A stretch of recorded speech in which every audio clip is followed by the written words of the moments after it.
Today is April the 25th, 2016. My name is Tanya Finchum and I'm with Oklahoma State University. Today I am in Clearview, Oklahoma, Okfuskee County, and this is part of our Cowboy in Every County project. So I appreciate being here with Shirley and Ballard Nero. So thank you for having me today. Well, thank you for coming. Let's begin with learning a little bit about you. When and where were you born? I was born in Clearview, Oklahoma. I was born on December the 15th, 1949. I was born at home in rural Clearview, Oklahoma. My parents owned a 40-acre farm, and I am the first of three girls. My parents were, I guess you could say back then, quite elderly when I was born. My dad was 50. My mom was 38, and they were married for a while, and they didn't think they were going to have children, but they always had children around their house. Nieces and nephews always stayed, and all of a sudden they had me, and it was a surprise. And then within 3.5 years, they had two more girls, and I used to call my dad Uncle Roy. His name was Roy Robert Ballard. So I was born Shirley Ann Ballard. And because I was the first one, they couldn't decide on a name. And they thought about calling me Roberta and naming me Roy, after my dad Roy. And they didn't like that name. And my mom's name was Mary Ann. So they gave me the middle name of Ann after my mom. And I don't know where they came up with the name Shirley. I think one of the neighbors had a daughter that was named Shirley, and maybe they came up with that to give me the name Shirley, but I'm sure glad they didn't call me Roberta. And I was born at home. And if your dad's was Roy, who was your mother? My mother's name was Mary Ann. Oh, Mary Ann. Her maiden name was Johnson. My mom was born in 1912 in Clearview. And she stayed in Clearview until she passed away. So she never left Clearview. My dad was born in Greenwood, Arkansas in 1899 and moved to Clearview in 1909. And after he was grown, I guess about 18 or 19, I'm not sure, but he left and went to Kansas City for a while and played with one of he was really good in baseball. So he played with one of the black leagues in Kansas City and stayed there for a while, and then he came back to Clearview and he stayed here and formed a 40-acre farm until he got sick. But they both since passed away. What team did he play for? He played for the Kansas City, let me think, I'll come back to that a little later when you ask me, and I'll have to remember. Monarchs. Okay. The Kansas City Monarchs.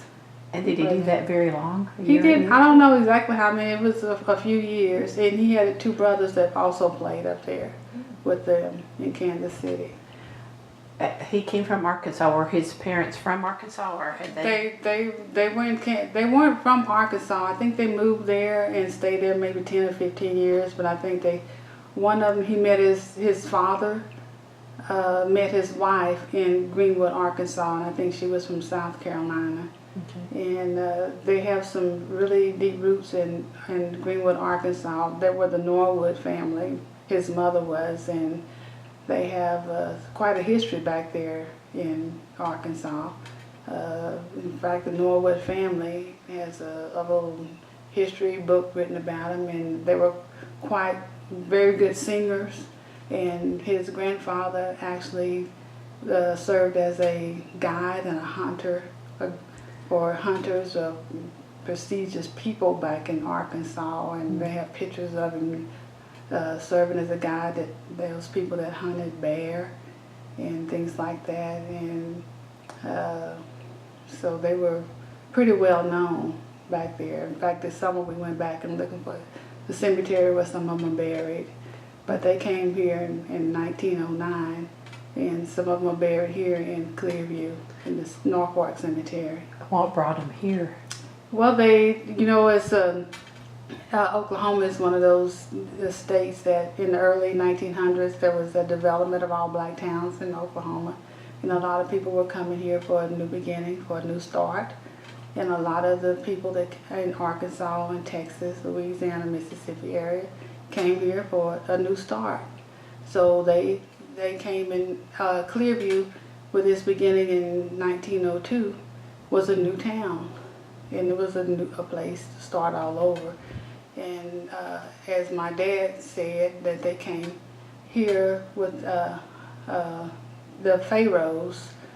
That's probably another 3 miles from here. They had quite a vast area of land, and they came over to Arkansas looking for people to come and work their land. And a group of families came together and came to this area. Came by wagon and horse, I Came suppose. wagon, horse, walked, whichever way. They came by wagon and came to this area. And then they lived on did some sharecropping, and also worked on farms around here on the Pharaoh lands. And then some of them moved between here and Okemah and worked on the Doug Sharp lands and some other lands, and eventually moved up to Galilee, which was another black settlement that was in the area. And then from there into Clearview, and then just another mile section over where I live right now, onto a place they call it the Ballot Place, where my dad was and his family. That's still in the family? Not that particular place where they live, because they didn't own that place, but then about 1.5 miles down the road, my mom and dad purchased the 40 acres. And then we still have that. And what did they farm? They farmed cotton and corn, and they rotated the crops, and that's what. And did you have to help? I played around at helping. My dad hired people to help with the cotton during the cotton time. We had a little crocus sack that my dad gave us when we were growing up, that we maybe filled it up during the day, and we didn't really have to work it like a lot of other people in the area that did. The cotton and picking the cotton and stuff like that. We didn't really have to, because my dad owned a farm, but there were a lot of other families that were in Clearview that did a whole lot of work of pulling, it wasn't picking, but pulling cotton and those kinds of crops and things like that. And I remember going to school down here in Clearview, and we would close the school down for 6 weeks during the fall, and just almost half of the town or more would just move away and go out west and pull cotton for that time, just to make money for the rest of the year. There's free time for you then. It was, well, that's when my dad did his, but it was almost like free time for me, because I didn't really have to do a whole lot of work then. With 3 daughters. He was hoping for boys at some point. Yeah, he had a lot of boys that came around that, was his nephews, and we had a lot of neighbors and everything. There was always someone around the house, and they would always come around and everything like that. So it wasn't like our house was sort of like in the middle of a transit between walking to the Clearview to the town. And there was always people that were coming, and we had nieces and things, and I think a lot of them just showed up at our house for some reason or other. There was always someone around. So like your mother's cooking. They did, like their mother's cooking, and so it was almost like I had big brothers and sisters that weren't related to me or anything like that. So I have a lot of people now that I can call my brothers and sisters. So that's just the way it was. I think we were three of the most spoiled kids around. What were your sisters' names? My sister that's next to me, her name was Marilyn. Bernice, yeah. And then I had another sister that was named Laveda Marie. And I had an uncle that was out in California that thought my parents were so old that he always had a plan in his mind that my parents weren't going to live long enough to see us to be grown. So he always had a plan that he was going to take us when they passed away and raise us. But luckily they lived to see us all grown. Way grown, past being grown, so they even saw some grandchildren. Okay, describe the house you grew up in. The house that I grew up in was, my mom said it was an oil field house, so it was almost like a little shotgun type house, and then I think they put 2 little rooms on the side of it. It was like a little shed type house, so it was a little two rooms long, and then 2 on the side of the house. And I can remember that it's set on rocks that held up it off the ground, and you can crawl on it. So my earliest memories of it is my dad had a hound dog, and he called it Old Blue, and he would crawl under the house, and I could go under the house where the dog was, because it didn't have any siding or anything like that to keep the air or the wind out, so you could see all the way underneath the house. And then, but eventually we got something to do that. But that's the way the house was. It had a front porch on it, and it had a back porch on it. And on the back porch, my mom had a wringer washer on the back porch, and then she would wash clothes and then hang them out on the clothesline.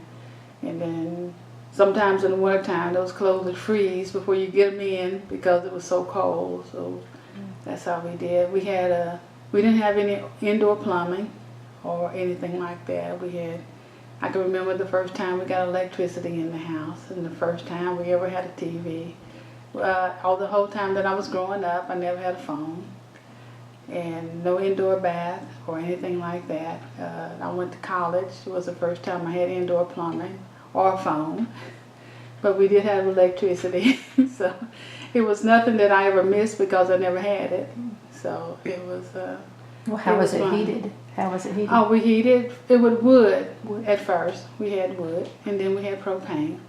So we had a wood stove that was in the middle, and I guess you call it the kitchen. We had a front room, and we heated with the wood stove. And my dad would parch corn on the stove, and we'd have parched corn, or we'd have peanuts. My uncle he grew a lot of peanuts, and we would parch those peanuts on the stove. And that was a lot of fun, a lot of good eating. And my mom would can a lot. We had a fruit chef, and I guess kids wouldn't even know what a fruit chef was. I'm not sure either. We call it a fruit chef. It was just a shelf on the side of the wall, and it was just shelves, and it was stacked from the floor all the way up to the ceiling. And we would can all summer long, and she just filled that whole side of the wall with canned goods. And it may be peaches, greens, beans, and even one year my dad went fishing all the time, and she even canned fish. So it was just food that you would put up for the whole winter. And the school that we went to, even the bus driver would fill up the bus with whoever wanted to go fishing, and we'd drive way up to New York or someplace like that and fish all day long, and just fill up the croaker sacks full of fish and then bring them back home. And we canned fish, and it was carp, buffalo, those kinds of fish, and we canned fish for the winter time. And those kinds of things. So that was on the fruit chef, and we would can these little peaches that would be on they were the ones that didn't come off the seed. And they were the little bitty ones, you just peel them and then just can the whole thing. And in the wintertime, and I thought those were so good, we could just get open those jars of peaches and then suck the peaches off the seed, and then just suck on the seed for a long time. You just don't get those kinds of things anymore. Did you have sand plums too? Yes, we walked for the sand plums. And this last summer, the sand plum patch is still back up there where we stay now. We would walk over here from where our place was. Where we live now is just a mile over from where I grew up. And I told my kids, I said, you ever seen a sand plum? I said, I'm going to show you where there's a sand plum patch, where we walk a mile over to the sand plums and get sand plums to make jelly. So we took them up to the sand plum patch and let them pick plums, and I took pictures of them and all that, and then I brought it back and made some plum butter and all that with the sand plums. And we had the berries, and put coal oil on your socks and all that to keep the chiggers off of you. Those kinds of things, yeah. And that worked? Oh yeah, it didn't. Yeah, and we didn't have a off back in the day, so you had to do something to keep them off of you. I've had a few chigger bites. And my mother would make us take baths with Clorox to kill the I chigger. don't know if we had Clorox. I don't remember anything about Clorox. Watered down, of course. But No, it was kerosene. is that how you lit? No, you said you had electricity. So Well, you did. we had kerosene lamps before we got the electricity, so that's what you use. Those are the coal oil and the kerosene lamps before you had the electricity, and those were the ones that were on the wall. And you light the little lamp, you put the little. And you do homework before it got dark then. Well, that was it. Yeah, well, you had the little flicker of a light, but then I was in grade school when we got the electricity, and then we got the propane, and we had one stove in the front room, where we had the stove, and that's where you took your bath in the front room. Close up all the doors, because that was the only room that was heated in the house. And Have a number 2 tub or whatever they call yeah, the those. number 2 tubs. We had to, yeah, we'd have those. And then we had a smokehouse in the summertime, and you can go out in the smokehouse in the summertime when it wasn't filled with meat or something like that, and you could go out and take your bath in the summertime out in the smokehouse. Well, being the oldest, did you get in the water first? I got in the water first. That's what I always tell everybody. I got in the water first, being the oldest, so I could get in the water first. That was the joy of being the oldest. You got to do a lot of things first. You even got to be the boss a lot of times. Well, did you get to do that once a week, or was it every other day, or Yeah, every it was day? a once a week. Well, you know, Was you it? got to get to do the little tub, the little pan baths in between times, and doing those kinds of things. Well, were there ponds where you could go swimming in the summer? I never learned to swim. Even my dad could swim, but then, you know, we were up and down the creeks, we were up and down the rivers. Following my dad, he would make the footprints in the side of the banks and say, the footholds, and say, you just step in my foothold that I made and make sure, and we never fell in or anything like that, and I never learned how to swim. The boys that came up to the house and were with my older cousins and everything, they would go to the ponds and swim, but we never followed them or anything like that. We would go to the creeks, and my dad would always get us a big long pole and say, when you cross the creek, just put this pole in front of you, and if the water's too deep or something, like you don't cross in that place like that, just make sure that the water's not too deep. And we never had any problem being out in the creeks and playing in the creeks. I had other cousins and girl cousins and all that, and my uncle had a syrup mill. He grew cane, and he made syrup and sold syrup and everything. And you know, you always have to be around a creek when you're doing syrup. Mm-hmm. And we played in the creek down by where he was and splashed in the water. And I don't know, we never learned how to swim, none of us. But we always was mud crawling and everything else. But we didn't. And we were around those spring creeks and everything like that. Mm-hmm. But no swimming. I didn't learn to swim until I went to college, and they told us we had to take PE, and I thought, well, I'll just take PE in college and try to swim. I made a C in the class because I couldn't float. That's about all I can do. I couldn't float. They said you had to jump in the water, and there's 10 foot of water, and come back up and lay on your back and float for a while. And I jumped in, and the teacher had to pull me out with the hook.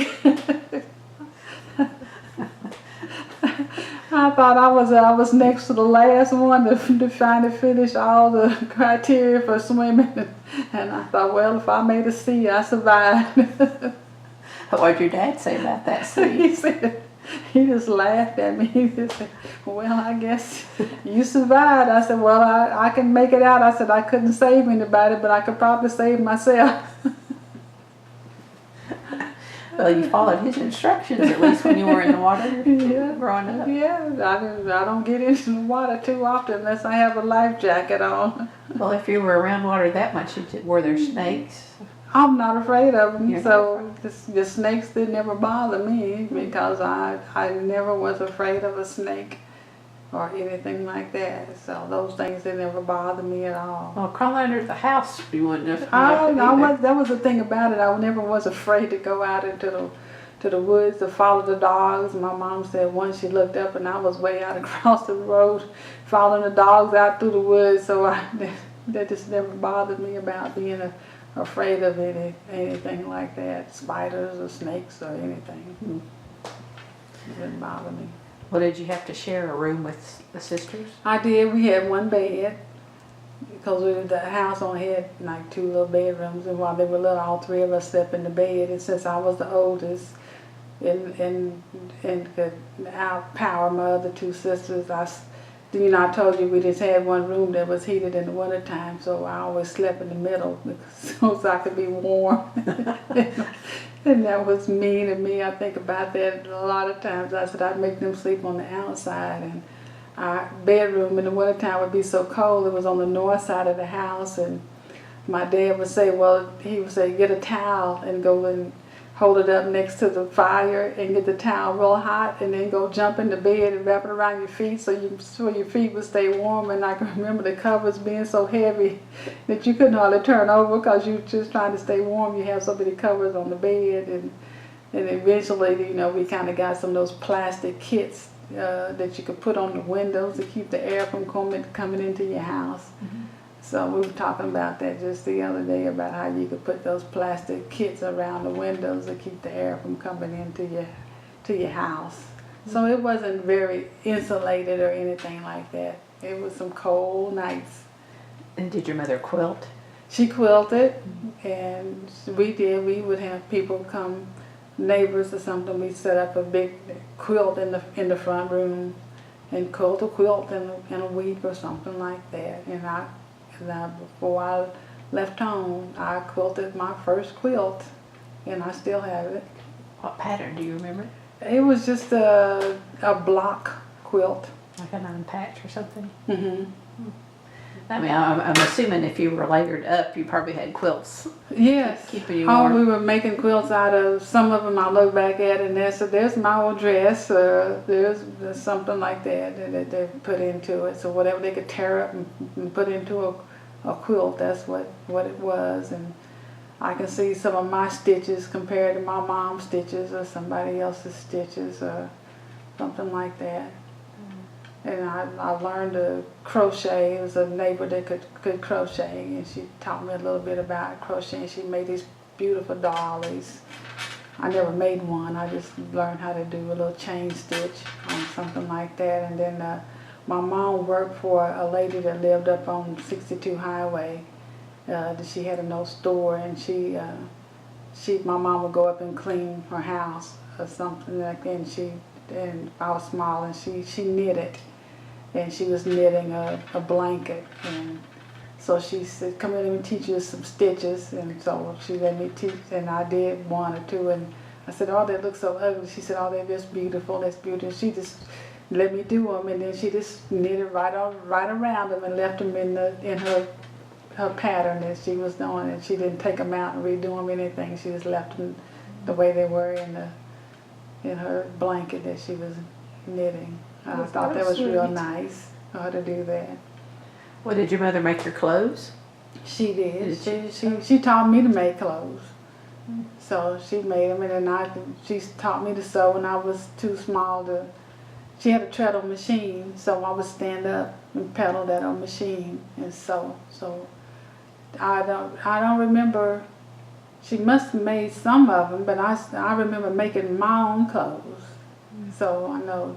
So I started sewing really early, and so I know she used to make used to buy flour in those flour sacks, and we went to the store and we pick out the flour sack pattern that you wanted, and she would make the clothes out of that. And I always liked being in 4-H club and home economics like that, so I just really started sewing my own stuff. And the first really big outfit that I ever made, it was a green pea colored suit that I made, and it had a 3/4 length suit top. It was and a dress, an A-line dress on it. And I made it, and I got to thinking back at that. I said, my aunt gave me some material. I always had somebody giving me my fabric to make something out of. And I think back those days, I said,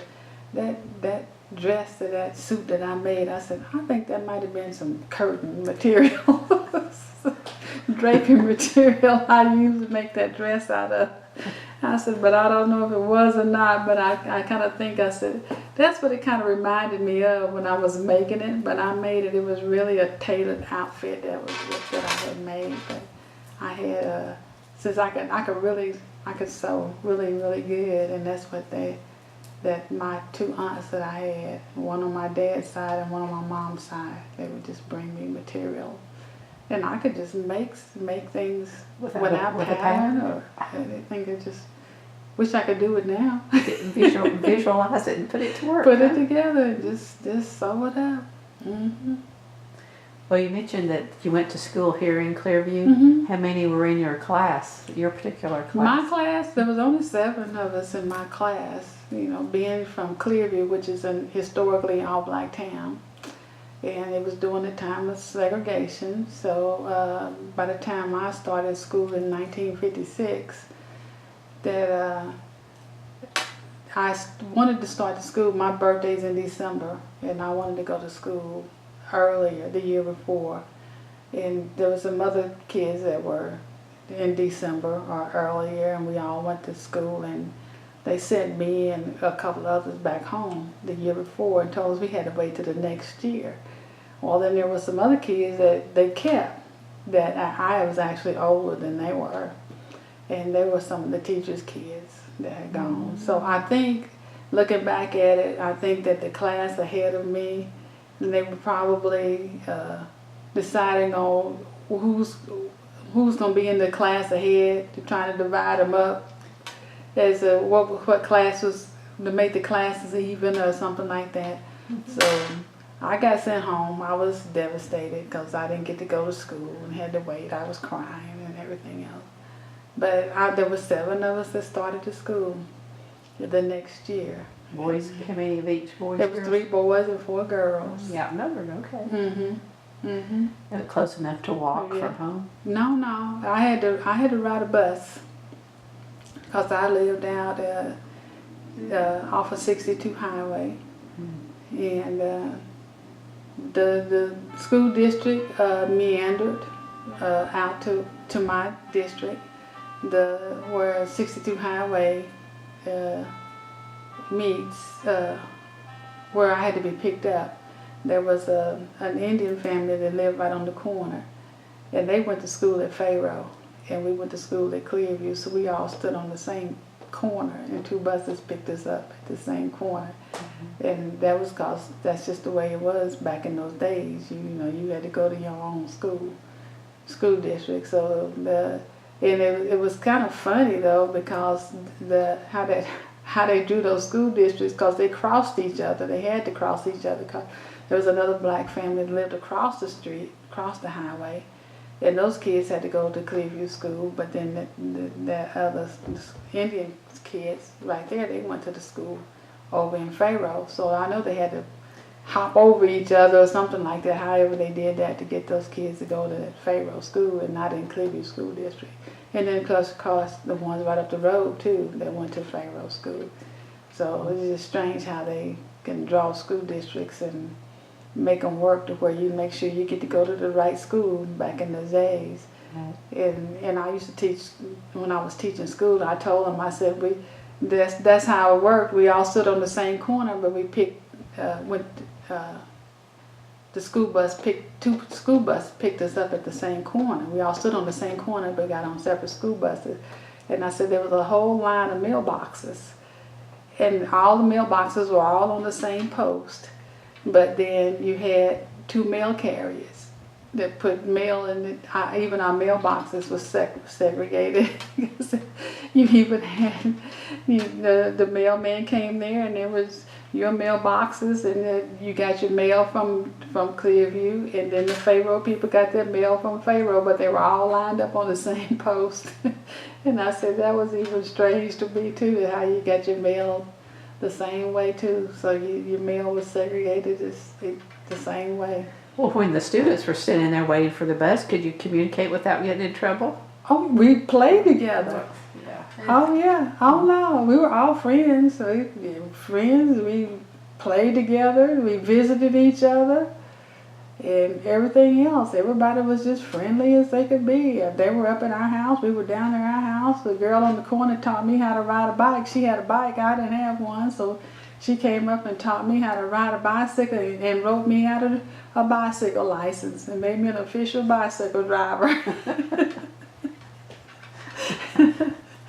She sure did. And Well, she later became a school teacher up at Bearden, so it was like they traded meat. My dad had hogs and he had cattle, so they would trade beef for pork and just shared everything. It was just that your school was segregated, your mail was all segregated, but as far as living and sharing everything else, everybody else was the same way. We just only had one neighbor up the road that he was really strange. He didn't want to have too much to do with us. We called him the sawmill man. He had a sawmill, and he was a little bit strange. He didn't want anybody messing with him or anything like that, until he thought that when Cuba had gone communist and he thought there was going to be an atomic bomb or something set off, he all of a sudden got free, and we had a cellar and he didn't. He thought that maybe he was going to get to come down and use our cement cellar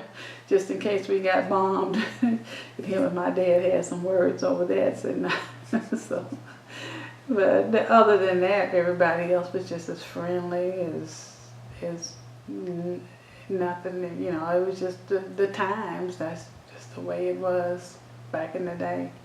well, was the school 1 through 12?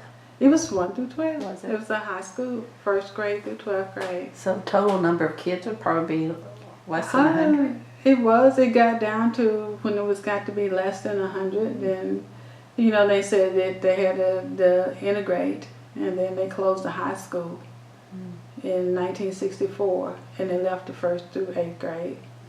And then they decided, well, where we're going to integrate the kids, you got to go somewhere. And Clearview was closer to Okemah, and Okemah, I guess they weren't ready for it. And then so Walika had a black school at one time, and it burned down. So they had the strange about them, they had a 1 through 8th grade, and their 1 through 8th grade was on the same campus, but they were still segregated. They had a black teacher, 2 of them, that taught 1 through 8th grade, but the high school was integrated. But they were still on the same campus. They had 2 little rooms on the back of a library on the same campus. They were still segregated. So then they just integrated the whole school, and then they took Clearview School. So that's where you graduated from high school? I went to high school down there. And what year did you graduate? 68. 68, so. And then by 69, they closed the entire Clearview School down. Just integrated the whole thing and closed the whole school down. So you would have gone there 1 through? No, I just went to the high school there. No, but here, when you were in Clearview, you went grades 1 through 8. 1 through 8. And you had a different teacher each year, or sometimes? When I was going to school there, I had one teacher taught 2 grades. Okay. I had the 1st and 2nd grade, one teacher, and then I had a different teacher in the 3rd grade, a different teacher in the 4th grade, different teacher in the 5th grade, different teacher in the 6th grade. When they moved them around, my sister that was next to me, the same teacher, they moved her around, and she ended up with the same teacher 1 through 6th grade. She never changed teachers. That can be good and bad, I guess. She said it was bad. But I only had that one teacher, 1st and 2nd grade. But she had them. She had that one teacher 1 through 6th grade, because she kept moving up. And then by the time she moved up, that same teacher had, by the time they moved her up to the 7th grade, I got her, but she was a home economics teacher.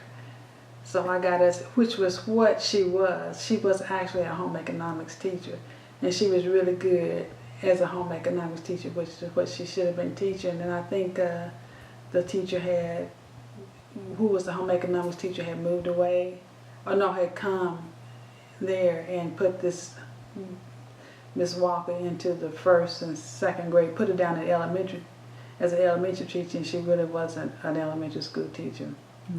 We had a lot of teachers that came to Clearview, and they were, I guess you call them transit teachers, or they didn't live in the community. They came down to stay for a week. They boarded, and then they would stay, and then they would go home on the weekends.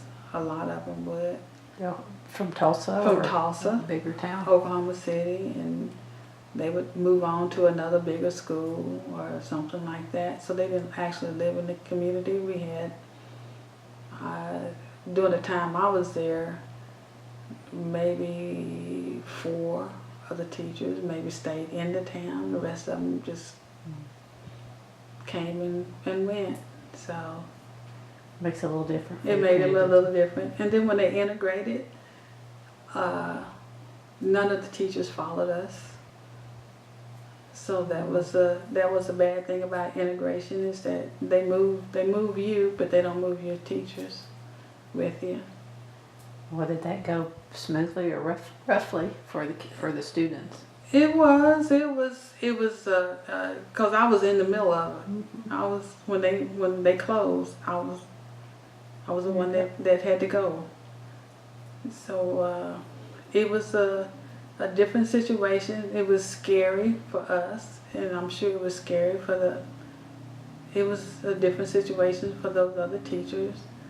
Some of the teachers down at Walika had already experienced teaching Black kids because they had already integrated to high school, and they had some of them. Some of those kids in Walika had the choice. Before they had integrated to high school in Walika, the kids in Walika came to Clearview. That's why they had to come to Clearview. And then when they first started integration, they gave them a choice to go to Walika or come to Clearview. And some of them still came on to Clearview, and a few of them went to Walika. So then after, I think Walika found out that they could get that state money, they didn't want to give it up, that they told them to come on over to Walika. They got that money. So some of them had that experience, and I think that after such a big number of Black kids coming over to Walika, it was probably frightening for them. But we didn't have any problems. It was just a new experience. Some of them welcomed us. Some did. Some didn't. So, but it wasn't any really big problems. It was, the challenge was for us. We were a little deficient in some areas. You know, we didn't have a lot of the supplies and a lot of the science and chemistry, probably. Yeah. Biology, whatever. Yeah, some of the classes that those kids had, we were a little bit behind, probably in math and literature and things like that. Got up quick though, I'd say. We did. Yeah. I'd say. We did. And did you have 4-H there then, or here? I don't remember if they had any 4-H. I went straight into home ec. Okay. I did. No more 4-H. I don't remember any 4-H down there. If they had it, I don't know anything. I don't remember. I went right into home ec because I knew that's where I could survive. You could sew already. I knew. That's what the teacher said. You already know what to do. You already know how to do this. You can sew and you can cook. You can teach us something. Because that's what we did. That was our strong point in Clearview, was 4-H club. We knew how to do that. Because that was one thing that they wanted. That was the big thing that they wanted Blacks to learn how to do, was you can sew and you can cook. That was it. That was what they wanted you to do. And Just to learn you how to do those kinds of skills. But your parents wanted more than Yeah, they did. They expected you to go to college. They did. They wanted us. They gave up everything they could to get us to go into college. They wanted to see that happen. Well, what was your favorite subject in high school? Just like I said, Home economics. That's what when I went to college, that's what I majored in, was home economics. And where did you go to? I went to East Central State. In Ada. In Ada. And majored in home economics. Yeah, we had to, in the 60s, you know, most of the time, that's if you got a scholarship, you got a scholarship in Langston.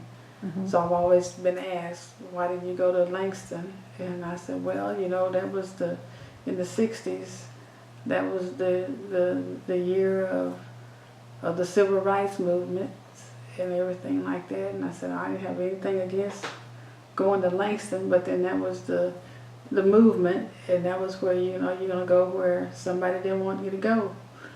And, you know, we went to East Central.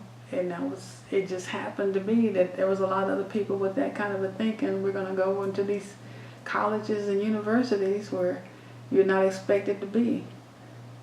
And I told my counselor at school in Walika, I'm not going to take a scholarship to go to Langston. I want to go someplace else. And several of the rest of us, he said, well, pick out 3 places you want to go, and I'll take you, and we'll go look at them.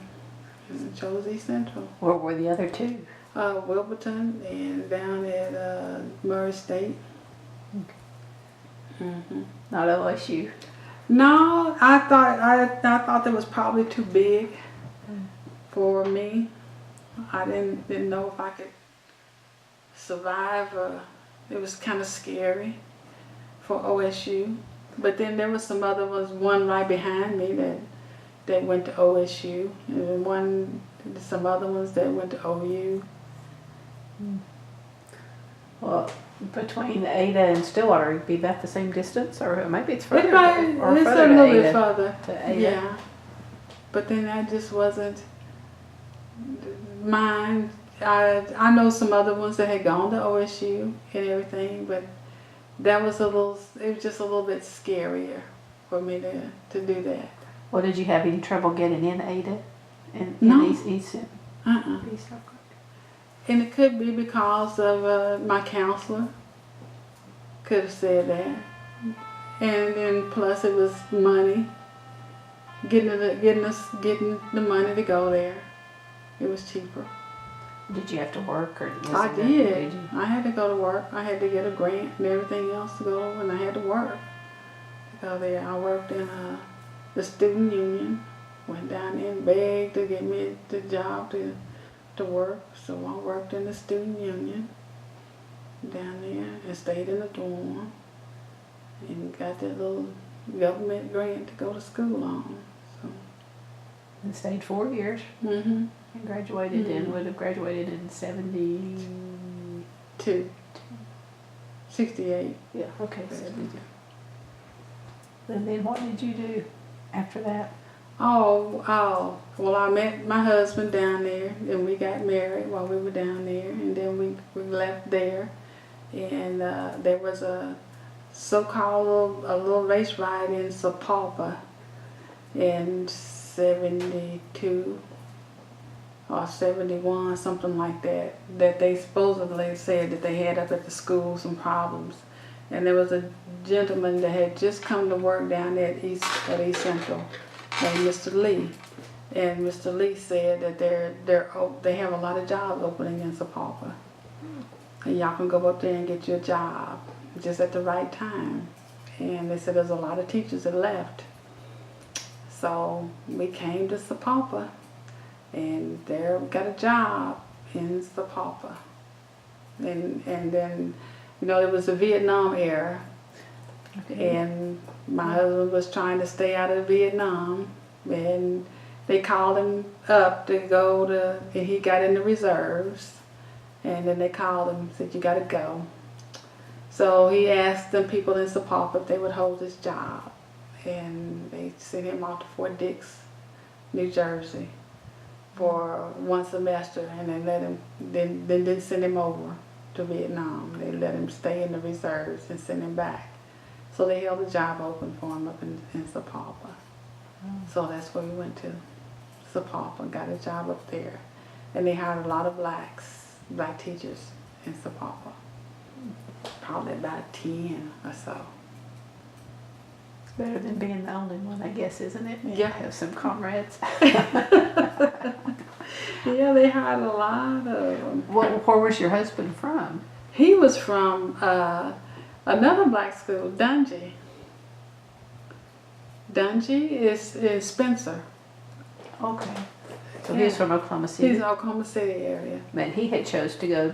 He chose to go. go He had a scholarship to play baseball at Langston, and he turned it down to go to. It was just quite interesting about how it just happened that there were a lot of blacks that just came to East Central during the 1966, 67, 68, because at East Central there were only a very few that were playing football.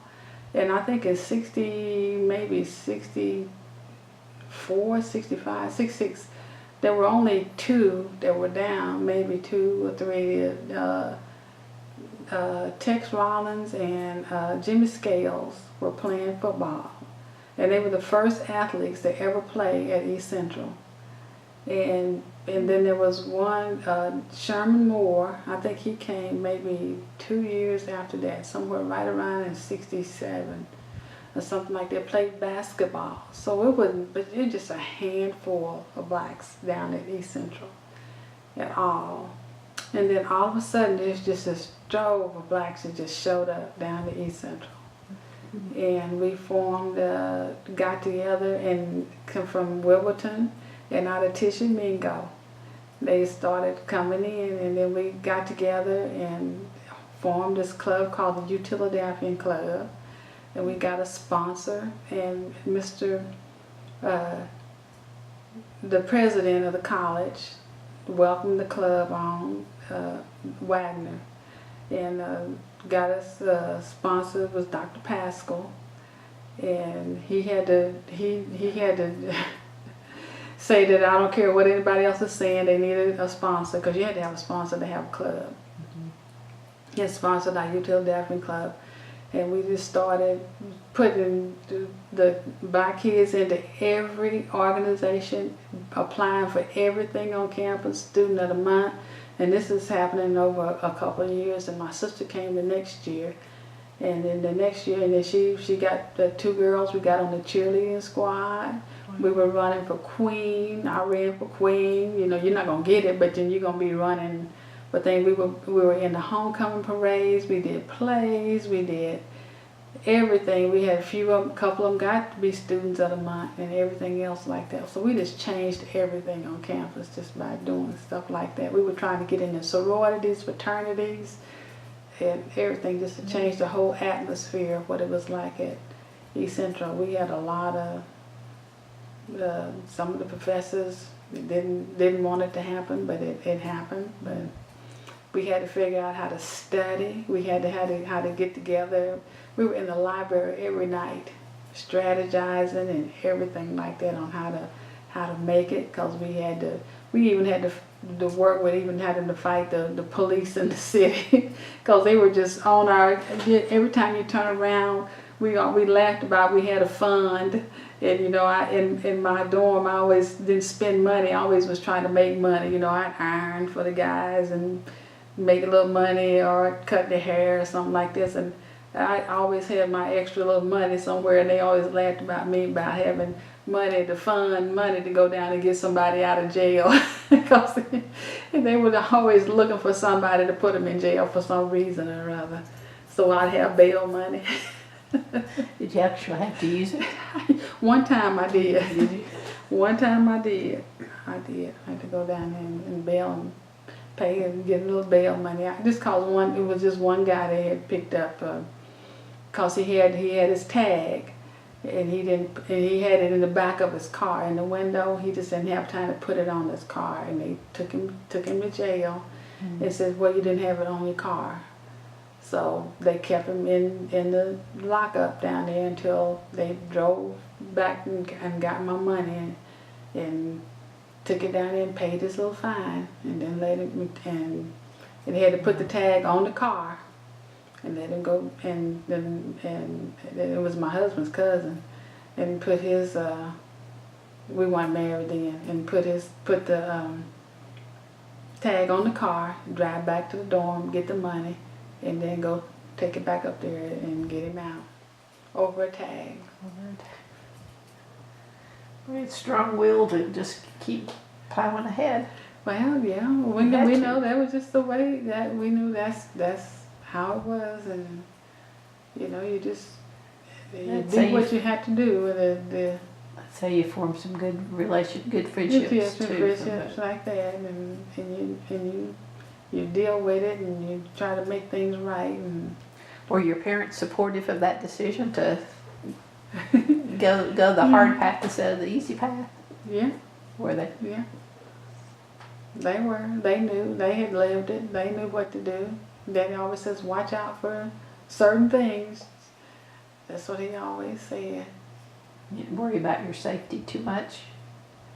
Well, I'm sure he did, but they didn't let that be enough to keep you here. Mm-hmm.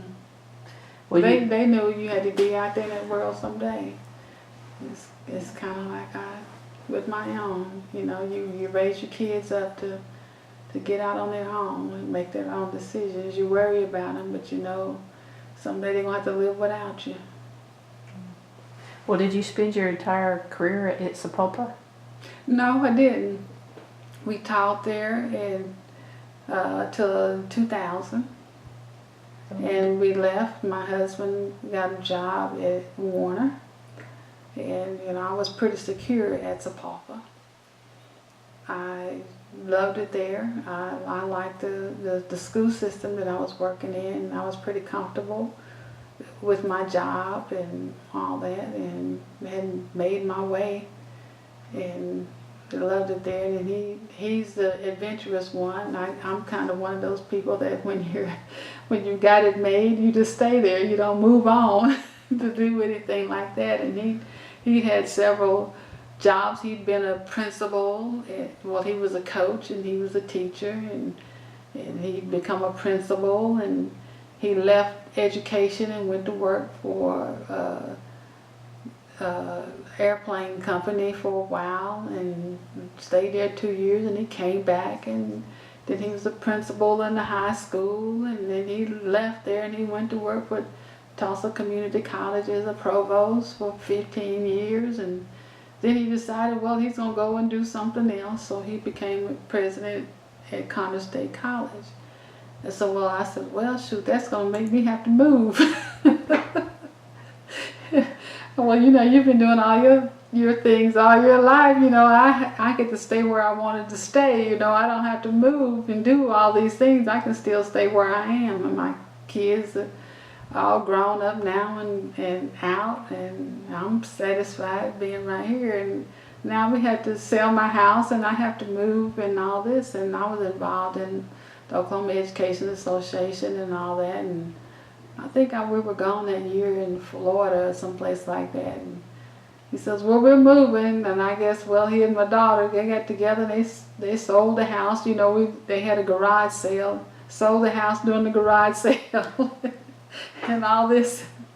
And I said, well, I'll come back, and I said, I guess I'm really going to have to move, huh? Yeah, you're going to have to move. And then I told my principal, I said, I guess I'm moving. We go down and get our place down here in Warner. And I said, I never have been to Warner in my life. You know, I don't know what it's going to be like or anything like that. And I said, well, I guess I need to go find a job down here in Warner. Do you know where Warner is? Mm-hmm. No. You don't? It's in Muskogee County. Okay. It's south of Muskogee, right on Interstate 40. And I thought, oh, wow. I guess I have 3 more years before I can retire.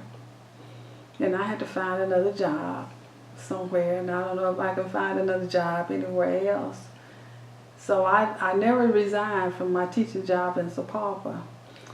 And I left everything in my room, you know, and all this. And I thought, well, my principal calls back and says, you're gonna have to come get your stuff out of your room. You're gonna really have to leave, you know. You're gonna have to resign. I guess I was in denial. I wasn't gonna do that.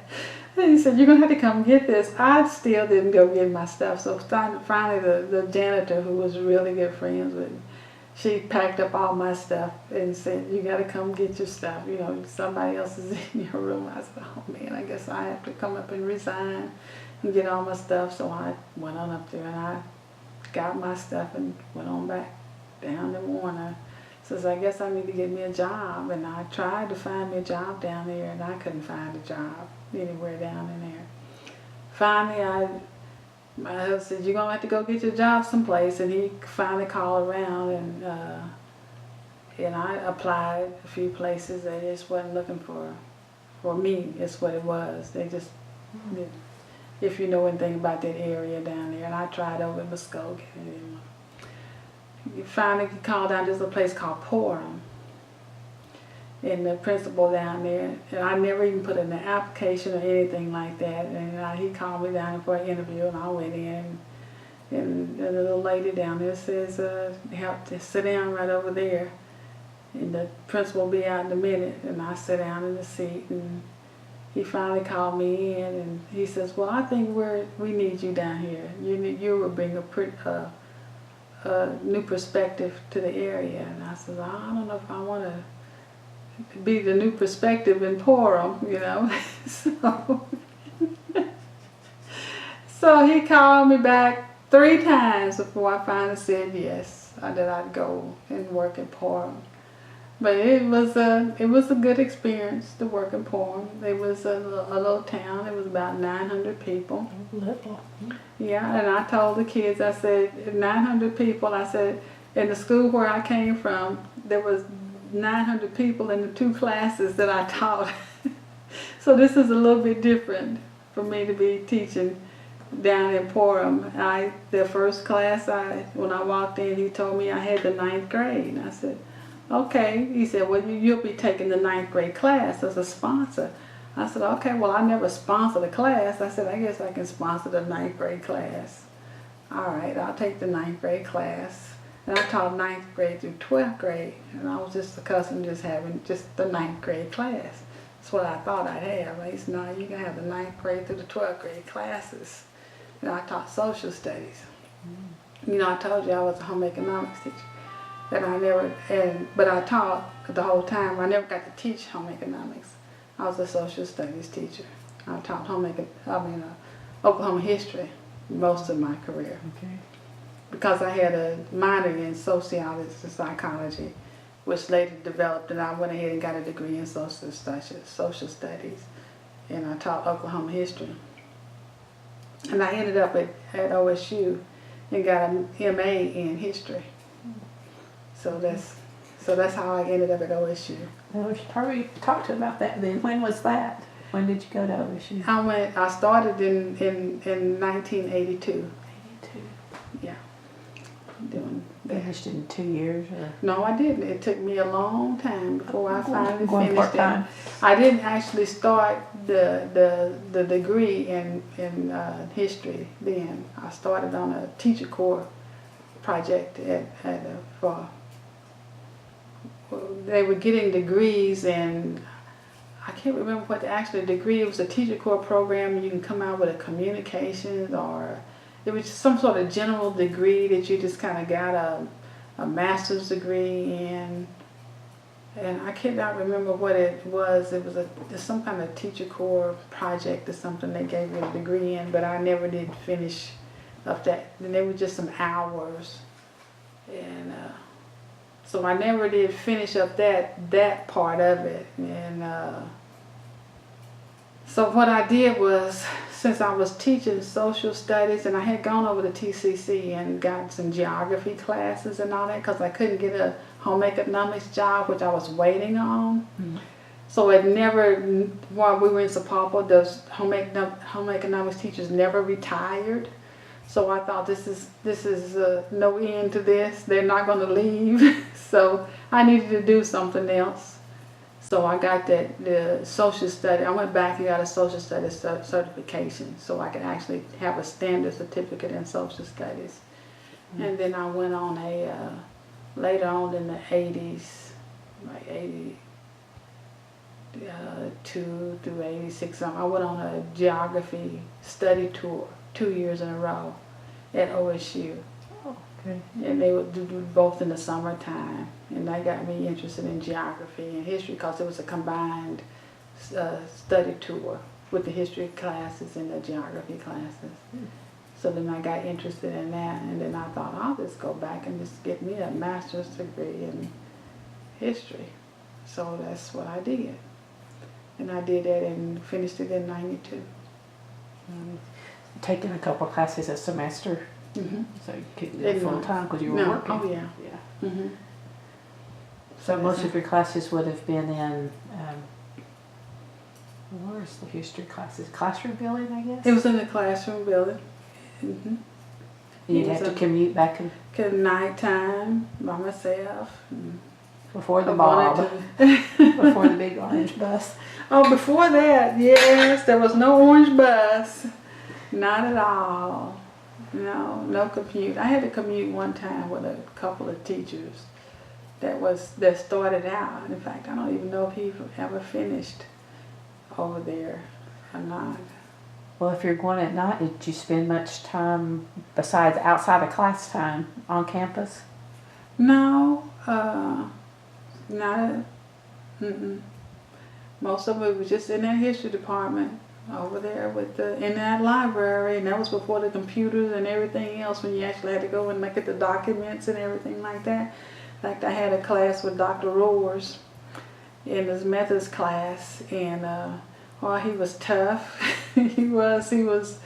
We had to do a research paper, and he said that he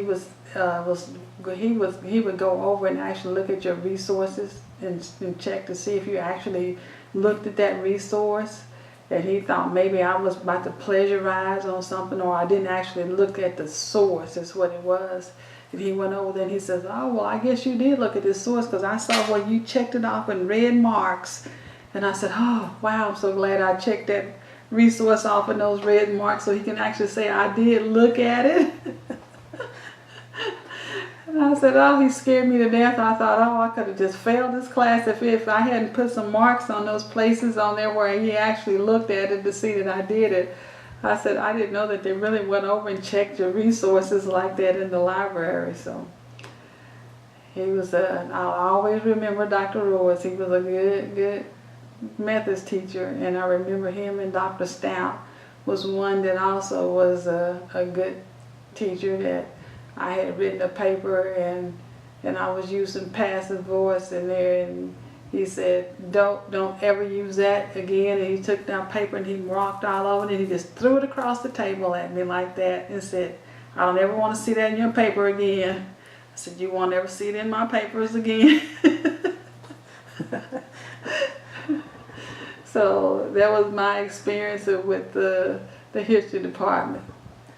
I guess you had to do some research then in special collections, or Mm-hmm. the archival part. Yes, I did. Yeah. And at that time, I guess, did they have I didn't come until the late 90s. Was the card catalog still there on The card catalog was there. floor? Yes, that card catalog was Yeah, there. I would have loved to have seen it all set up right there. Oh, really? Yeah, Oh, it's all gone by yes. the The time I got card there. catalog was there, and all those books and everything else. You had to go in that special collections and go in there and ask to go in and do all that. I said, I don't even know how to act if I had to go over there again because I don't remember. That's what I remember. I don't know anything else other than that. Did you have to go over on weekends too to do the The homework? weekends. To do the homework? Mm-hmm. Did history require a foreign language? Did you have to have a foreign language? No, they were asking me to do one that you don't have to, as long as you were able to read it, you didn't have to speak it. Oh, okay. And I said, they said, once you get your doctorate degree, I said, no. No. I said, now I'm killing myself. I should have gone and done it while they were really interested in me getting it, and that they would have really helped me a lot on doing that. that I could have gone on and done that, but I was so tired of having to drive over and do all that. Now I'm kind of killing myself that I didn't go ahead and get that doctorate degree, because I probably would have had a lot of help getting it done. Never too late. Oh yeah, it is now. Out of all the people that I once knew over there, I think Dr. Smith is probably about the only one. Well, Dr. Roars is still there. He still comes in the library from time to time. Does he? He's probably checking on those students just like he's checking on me. You tell him I said hello the next time you see him. That's a switch though from home ec to history would be. Oh. You'd have to take some prerequisites and catch up, I would think. Yeah. Yeah. Mm-hmm. Well, I had that minor in psychology and sociology, Yes. which was a social studies. Now things are so different now. You have to be specialized in every subject to teach it now. You have to pass every subject area to teach it. So I wouldn't make it now. So Well, did you go through graduation ceremony at OSU? I did. You got hooded? Yeah, I did. It was Dr. Bryans that hooded me. He's still there too. I don't recognize that name. Bryans? Oh yes, Brian's. Yes, Mhm. he's still. Bill. Yeah. Yeah, he's still there. Yeah. He did. I wanted Dr. Roars to do it, but he wasn't available. I don't think that Dr. Bryans. Was it in the arena or in the football stadium? It was in the arena. Inside. He did. The thing about it was that my son and my husband, we all graduated the same day. I had my master's degree, my husband got his doctor's degree, and my son got his bachelor's degree. We made the front page of the Tulsa World. All from OSU or? All from OSU. Oh. We were all there for the same weekend at OSU grads. Doctor, master's, and bachelor's. I'd say that doesn't happen very often. No. So we got a picture made, and it was on the Tulsa World front page, the Tulsa World. Well, where had your husband got his master's? At OSU. OSU. Yeah, And his PhD. In higher ed? Or? In higher ed. Yeah, he has his own story about that too. So. Okay. You have to come back. Yeah, he's got his own story about that master's degree. And how many children do you have? We have two, a daughter, Tanya, and a son. We call him DJ. His name is Donnie Lee Nero Jr. And did the daughter go to OSU too? No, she didn't. Not yet. Anyway. No. She went to NSU. She went to school on a basketball scholarship. So she got her way paid through all the way on a basketball scholarship. And then she got a grad assistant and got her master's degree.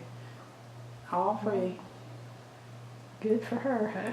So she's got her master's degree, and she went all 6 years before she even got out. Now she's a teacher and a basketball coach at Glenpool. Okay. So she probably won't go back. She might later on. It just depends on if she gets a pay raise to More hours she get a pay raise in teaching. Right now she's busy with coaching and teaching. Coaching basketball. Basketball, track. What, did you play basketball? I did. I actually tried to. Well, that was in the day when they didn't give scholarships to girls in basketball. If you wanted to play, you just went out and played. And I went out and looked at those girls on that basketball court and thought, I don't think I want to get beat up by these girls. I was too skinny. I was tall, but I was little. Those girls were tall and they were big. I didn't know it. I said, nah, that's all right. I'll just not do this. My girlfriend and I both, we thought we were good at playing basketball till we went down there and thought, no, we don't want to do this.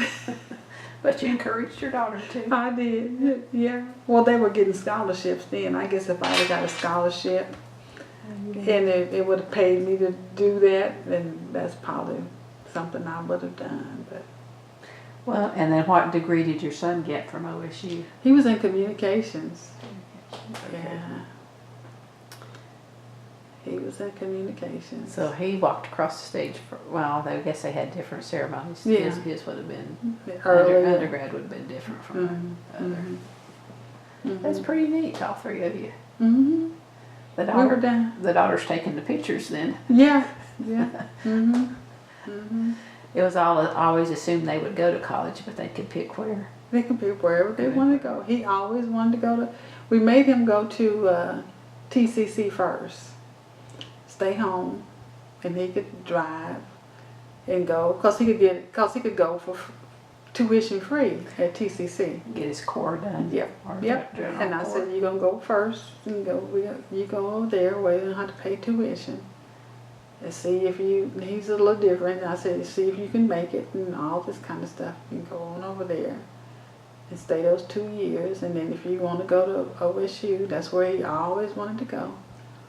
And he and his best friend, and they wanted the room together and all that. And I said, well, you go over there and you work and pay for your tuition and everything else we can do. Help you with your room and board or whatever. And do that. So that's what he and his little friend, he did, let's see, what is his friend,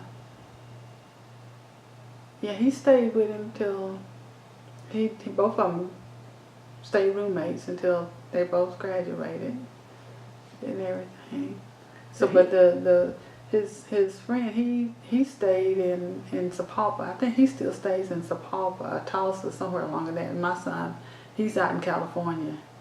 Well, that's too far from home. Too far from home. He stayed around Tulsa for a long time. Then finally decided to move on out to California. But his friend, I think he got married and stayed early and stayed in Sapulpa, where his hometown was. Mm-hmm. Where did your son live on campus? Did he stay in a dorm? No, he stayed in. They got him a little apartment. Well, off campus. Mm-hmm. He never stayed in a dorm. Never. But he's an OSU supporter. Yeah.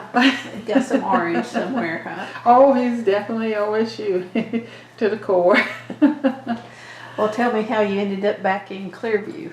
How do we end up? We retired. I retired from, like I said, I went to Portland and I stayed down there 4 years till I got that 9th grade, graduated. As I tell you, I had the 9th grade and I found out that I had to keep them till they graduated. So I got them all graduated, and it was a class of 38, I think it was, something like that. And they all got graduated, and I told them I was walking across the stage with them. I'd be the last one to cross the stage.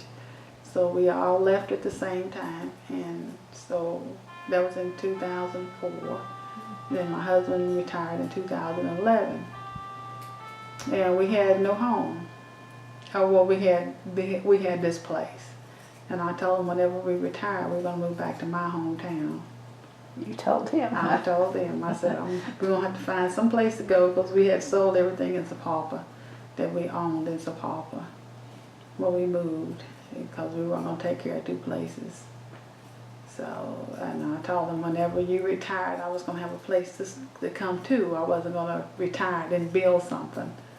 So we had this house already built when we retired. Okay.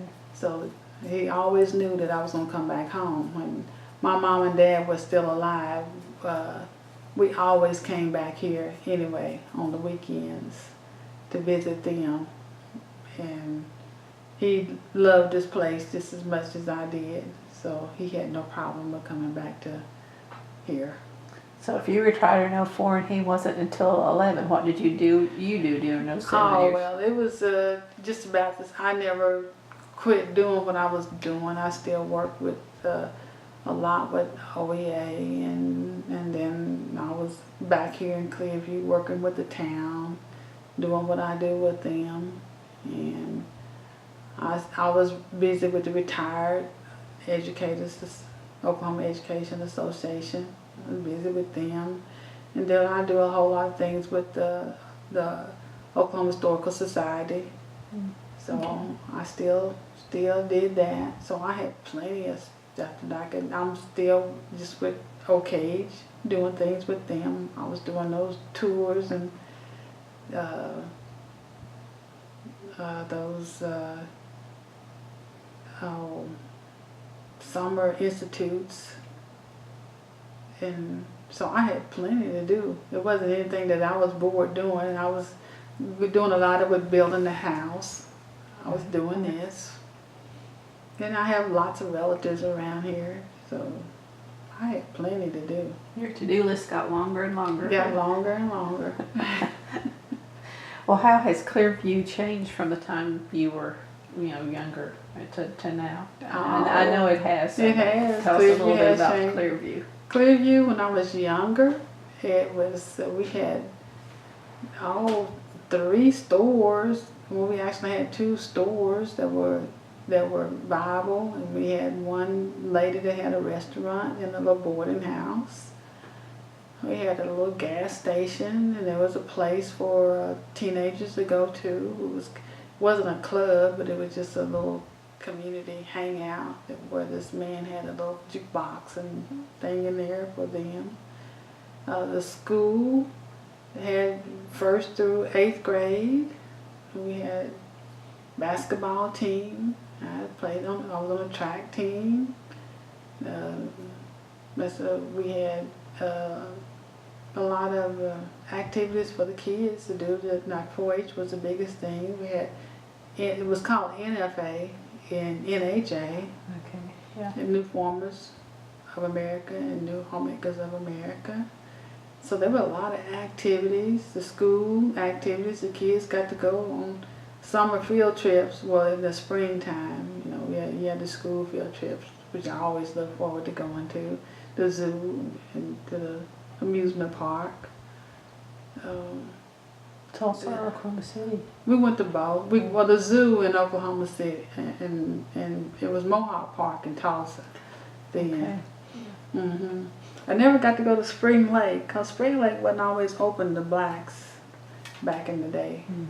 That was when you probably remember Clara Looper, when she was fighting to open up Spring Lake to blacks.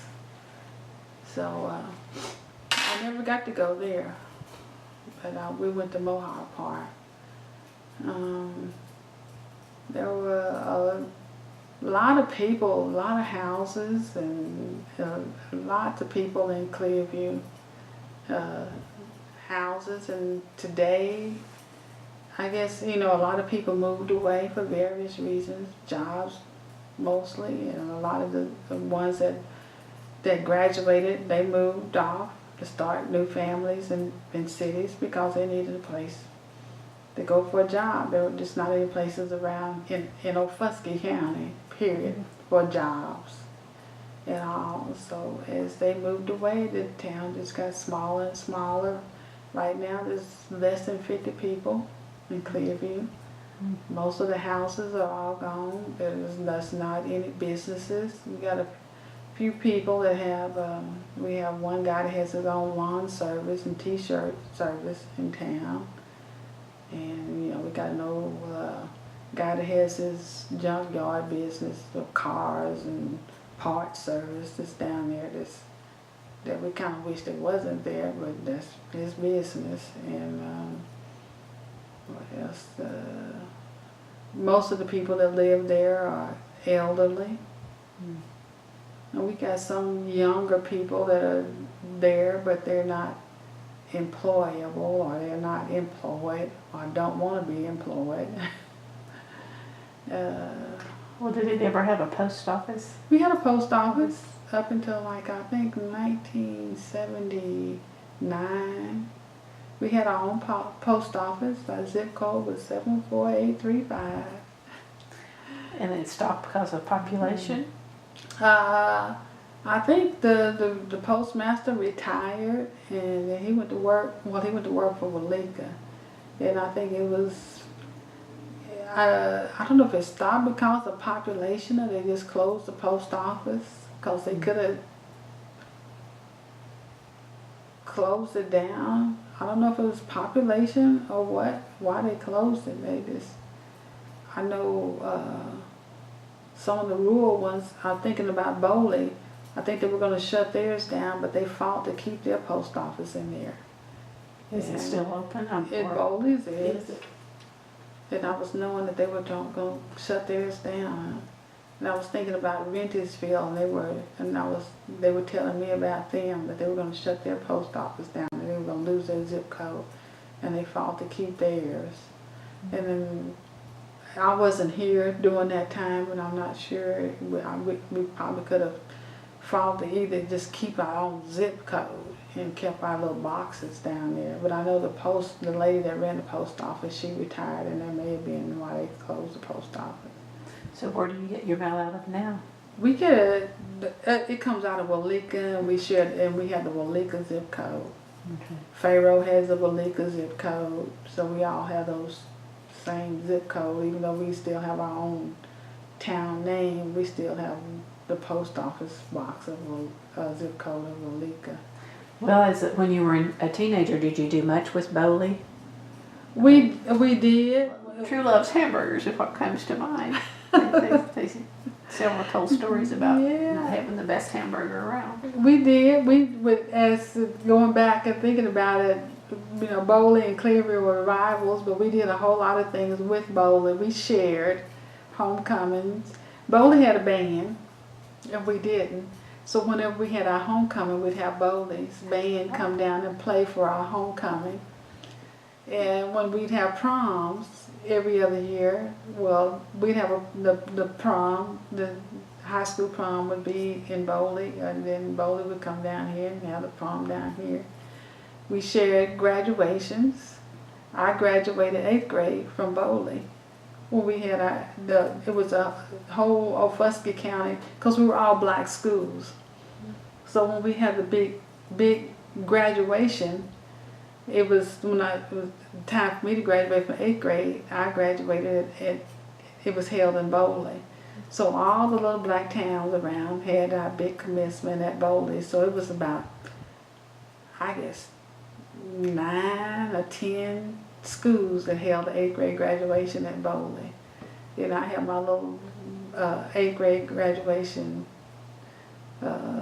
commencement graduation program with all the little schools that were there. It was like Childsville, IXL, Bowley, Clearview, Sand Creek, what were some of those other names of those little towns. But all those little towns, we all went up there and marched in and had our little commencement and all that.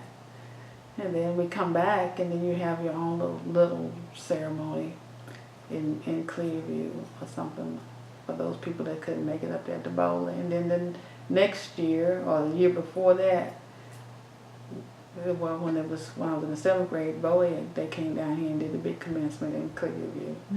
So that's how. Is the school building still standing? The gym is still there. When they closed down the high school, they tore down the building. And it just went that next year. They just tore it down, and I thought it was a Rosenwald school, and I'm thinking, oh wow, that would have been great if they had just thought about the significance of the schools and try to keep the building itself. But nobody was thinking about what kind of building they had or anything like that and try to preserve it. But I asked somebody later, why did they close it? Why did they tear it down? And they said, well, they didn't want the kids that were still on that campus to go over there and get hurt in that building or something, instead of trying to save the building. Are there other ones still standing in Okfuskee? Rosenwald's?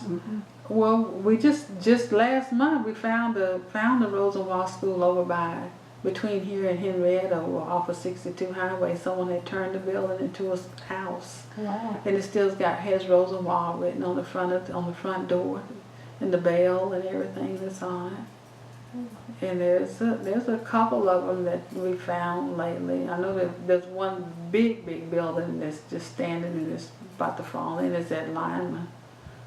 Okay. I know a little bit about Rosenwald.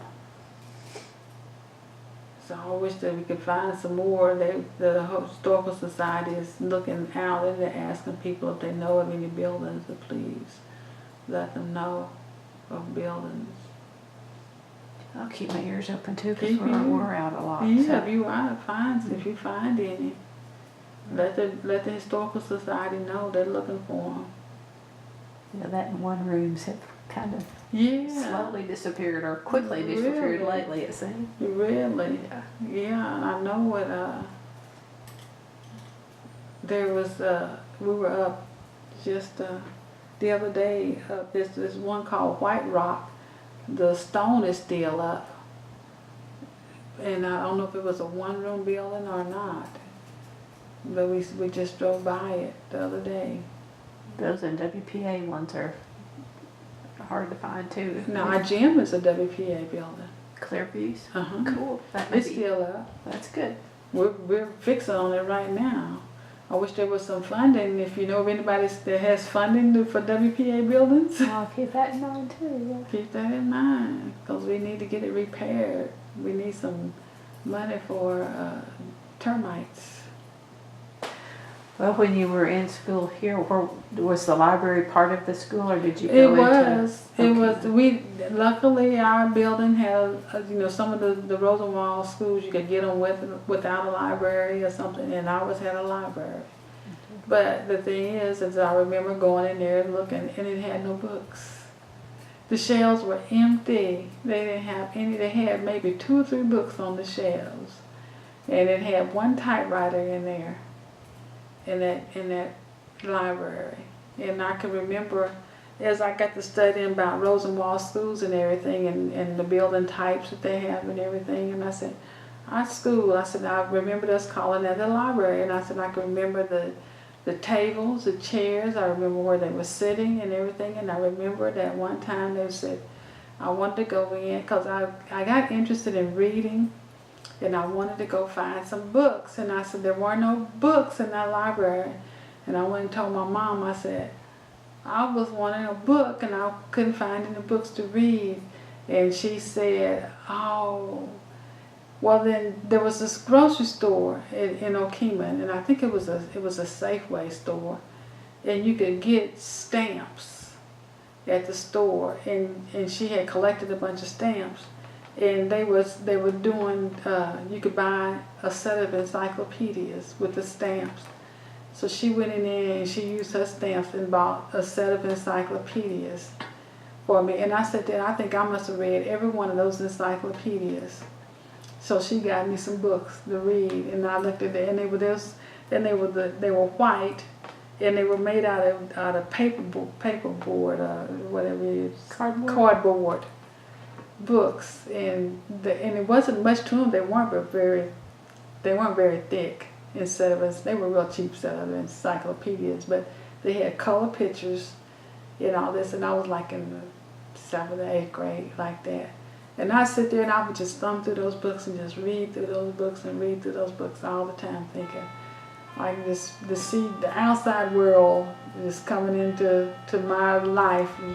Reading about birds, I can think about birds and then think about some other things that I was just reading, that was probably one of the best gifts I'd ever gotten with some stamps. The green stamps for yellow, they go, I know. It's an S&H. Yes, it is. I think it was Safeway. I think that was Safeway or... I remember Top Value and S&H, but I don't know.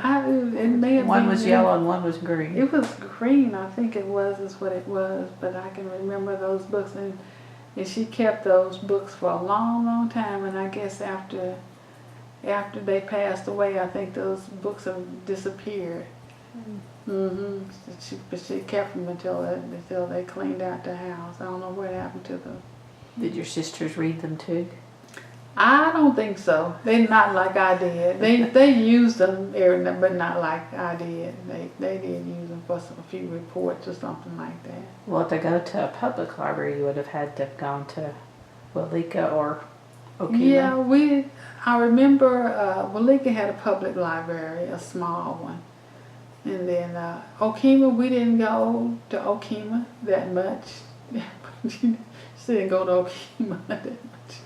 You went to Okima for groceries, and the only thing I remember about being in Okima is you went up there to the grocery store, and we were just on Main Street, and that was it. We couldn't go to the movie theater or anything like that, so I never went to a movie theater in high school or any other thing. We were invited to go to the movie theater in Okima. During Christmas, they would invite all the black schools to come to the movie theater on one day. I guess that was our little gift to us, to come to the movie theater. And you pull up and you will see all the little buses from all the other little black schools up there. And they showed us Francis the Talking Mule.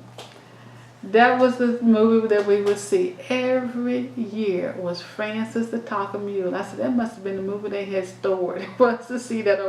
And I think there was like, 12 parts to that series of Francis the Talking Mule or something like that.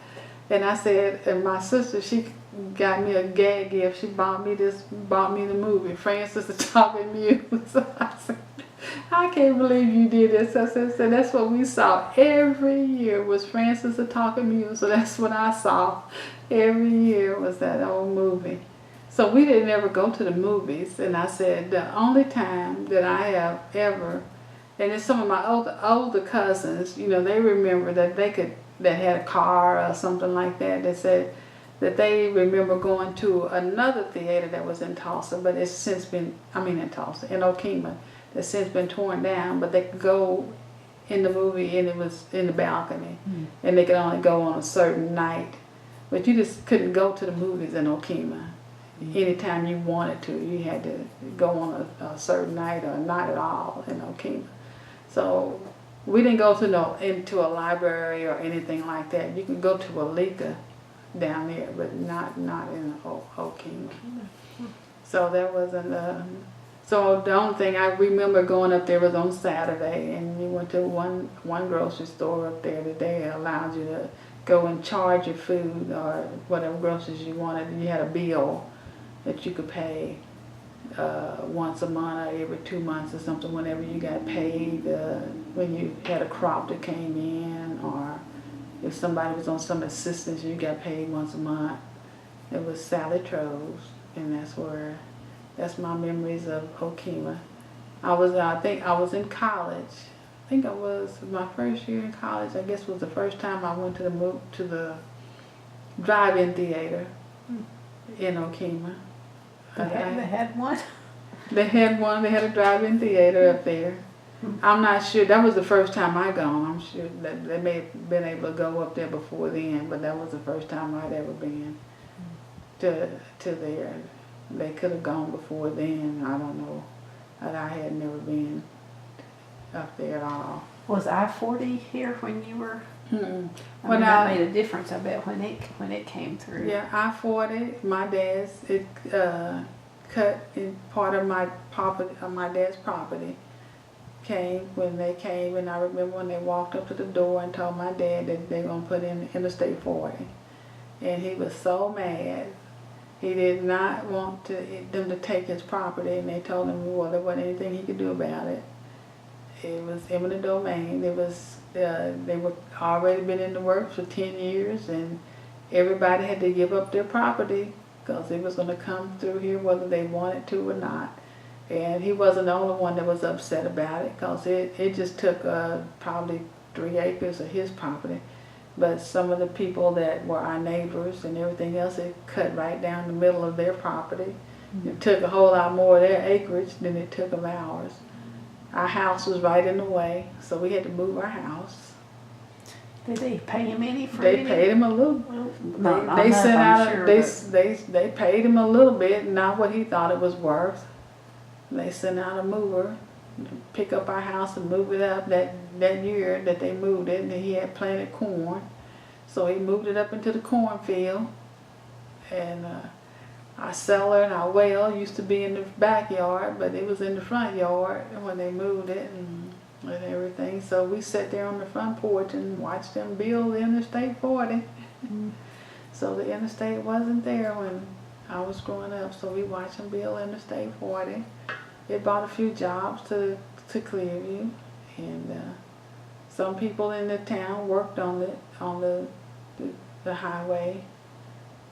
And just like I said, a few of them didn't like it because it came and took away some of their property. It wasn't, we were the only ones, I guess, in Clearview that it actually took some of our property away, but most of the rest of them, it was other families that weren't part of the town of Clearview. that it took. I would think that it has contributed to the out migration too from Clearview. It's easy to get on and Well, it is, go. yeah, Although it might help with people coming back like you. yeah. It's now it makes it easier for travel and everything like that because 62 highway is right there. You can get on 62 highway and stay on it, and it'll take you straight to the Capitol building. Okay. Because it turns 62 is 23rd. Okay. So once you get in Oklahoma City, it turns into 23rd Street, and 23rd Street runs right into the state Capitol building. So that's how they went to Oklahoma City. It was a bus route and everything. So you can get on 62 and go to Muskogee. So it was the highway. So it was a lot of traffic up and down 62 highway. Are people going to work at Tinker? When that was all Yeah, a Tinker. big deal. So the interstate bought a lot of, for us living on the highway, it was a lot of traffic noise, and it changed us from being where we lived in the country and you could go to bed and not even lock your doors or anything like that, to a lot of people stopping on the highway, coming over, just pulling off on the side of the road and walking over to the house, things like that. So it got to be scary a couple of times for my parents with strangers and things like that. Asking to use the phone if they had car trouble or something. Those kinds of things. Trying to get in. It was kind of bad for a while because people weren't driving as fast as they are now, and there was a couple of accidents and trucks and things. These truck drivers that are drunk and stuff want you to hide the liquor and things like that from the police, and then other people breaking down, and there's just people just seeing your house on the side of the road with lights on it, thinking that you're out in the country and they want to come in and rob you. So I think one a couple of times that they had something like that. Just kind of, because you're out there by yourself. Yeah, they have a gun. Yeah. Have a shotgun. Well, where do you go to get groceries now? Today. Well, we go to Okima. You can go to Homeland. Most of them go up to Homeland.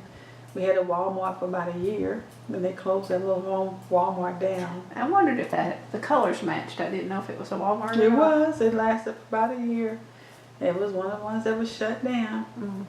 So mostly everybody in town goes up to Homeland.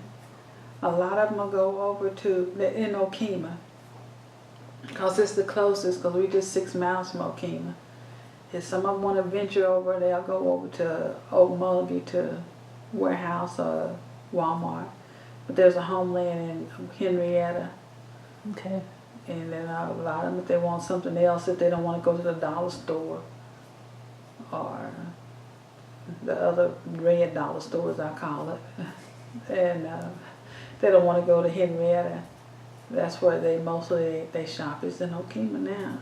Because Okima has changed a whole lot since the 60s. Since Bowley lost their high school, they've taken in a lot of the Bowley kids. And there's a lot of, now, blacks do live in Okima. So things have changed. And more Native Americans too, I would imagine. Yeah. Mm. Well, when your dad was raising cotton, is that where he would take kids to Yeah, the gym? we took it to the gym. In Okima? Okima. Yeah, go with him a lot of times up there to the gym. Take his cotton to the gym. And then we get, when he sold his cotton, we got 3 sets of clothes for the wintertime, a pair of shoes and 3 pairs of jeans and 3 shirts, 3 little t-shirts. You actually got jeans, though. We got jeans. pants. We got jeans. Well, yeah, little jeans when we were little. But when we got big enough to say what we wanted. By that time, my dad had gotten sick and he couldn't farm anymore.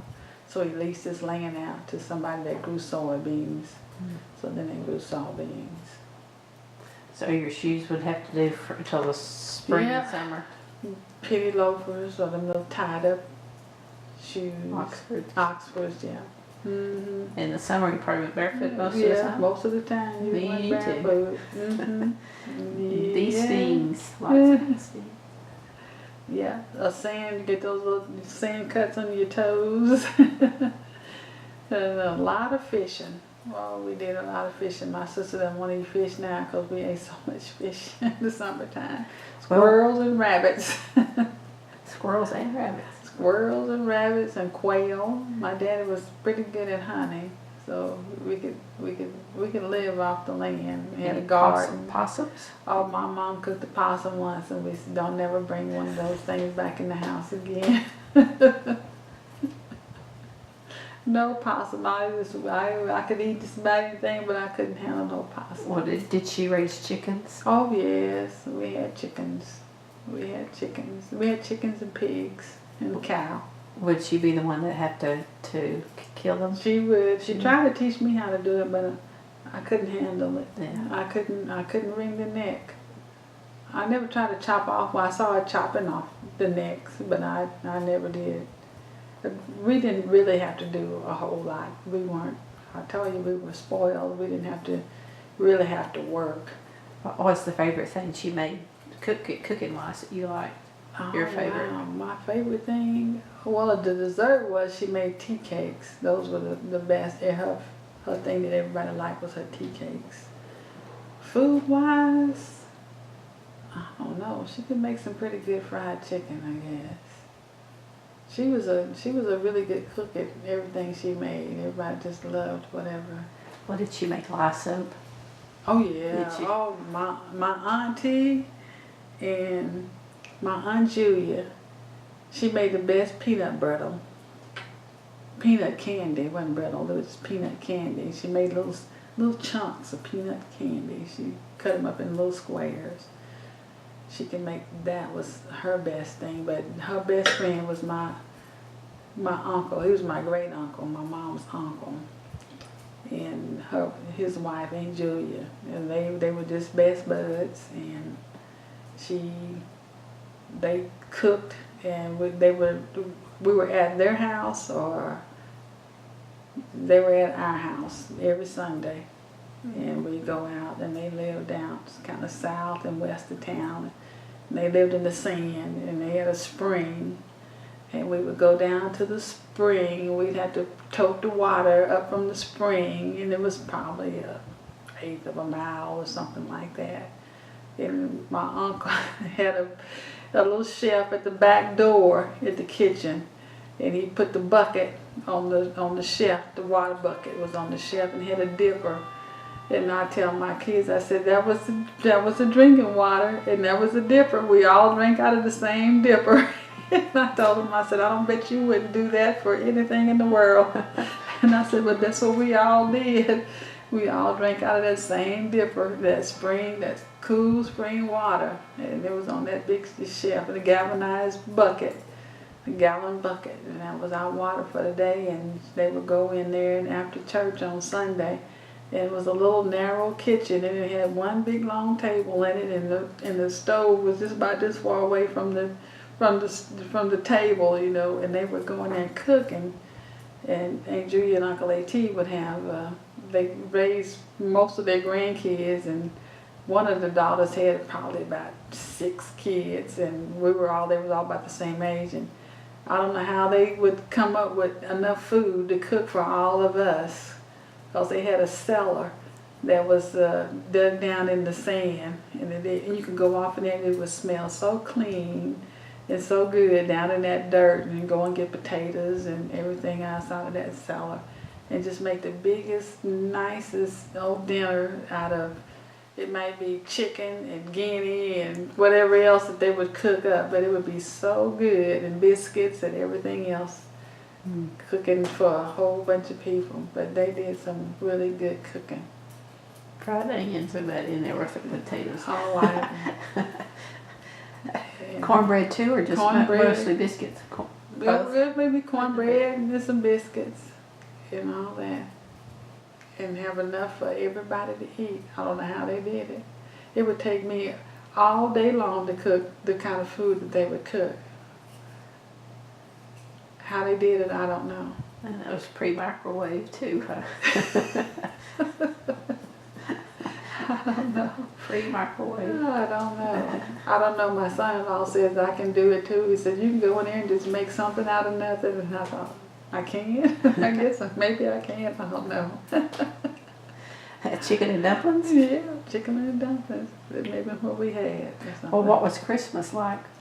Christmas, back then, Daddy would go up into the field and we would get a old cedar tree like 2 days before, because you know those things dry out pretty fast, and put up a old Christmas tree, and we put something there, and we didn't have anything, so what was Christmas, what we got was, we would be glad to get up and we would find a pineapple, a coconut, and a basket full of fresh fruit. And we would be so happy. That's what we got for Christmas. Wow, we got some oranges and some apples and a pineapple and a coconut, and Daddy would crack the coconut and break it open, and we got the coconut milk, and then he would break the coconut so we could eat the coconut.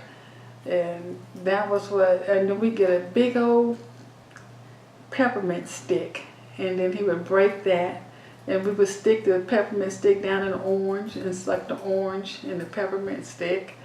And then if we were lucky, we might get a little bitty bottle of perfume or something like that. And if my mom's sisters and them would come down from Kansas or someplace like that, we might get a doll or something that they would bring. And every now and then one of us would get a doll. One year I got a wedding doll. And then my sisters, then maybe they got a doll or something like that every other Christmas. But it wasn't anything big. But what we were looking for was that good fresh fruit that wasn't canned on that fruit shelf. Coconut, that would be pretty exotic almost in those days. It was a coconut. We didn't get one, I don't think, every year, but it was the fresh fruit. But it was the fresh fruit and those kinds of things that we got. And I can remember just getting a little bottle of perfume on a little tricycle one time. And but that was it. It was just getting something that was fresh and that it wasn't canned. And you mentioned church, would that be part of the Christmas thing too? No, that wasn't. We're members of the Church of Christ, so that wasn't we did go and do Christmas carols and things. At school, we did that, and we'd have a big Santa Claus at school. One of my mother's first cousins, who was fat, he was fat and jolly, and I don't know where he got a Santa Claus suit from somewhere, and he would do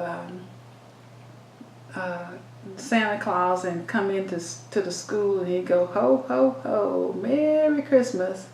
And he would come in and he would have this sack full, this little brown penny sacks, and they would have oranges and apples and nuts and little hard candies and everything. He'd pass those out to the kids, and we would just, for some reason, we were just all just thrilled to death to get fruits and nuts and candies and everything like that. That was a big treat for us to have those kinds of things for Christmas.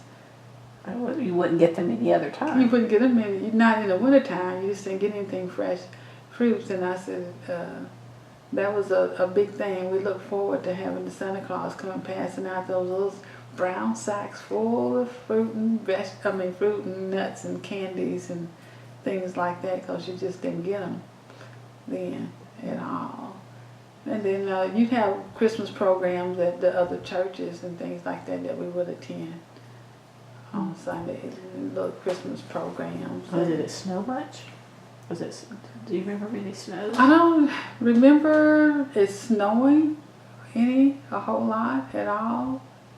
No, I just remember one big snow that we had that closed down school one time, and we had no phone. See, I grew up without a phone in our house, And we had no way of knowing the school was closed. And my mama said, she said, it's not going to be in school today. And I said, yes, it is. I was one, I never missed school. I was not going to miss school.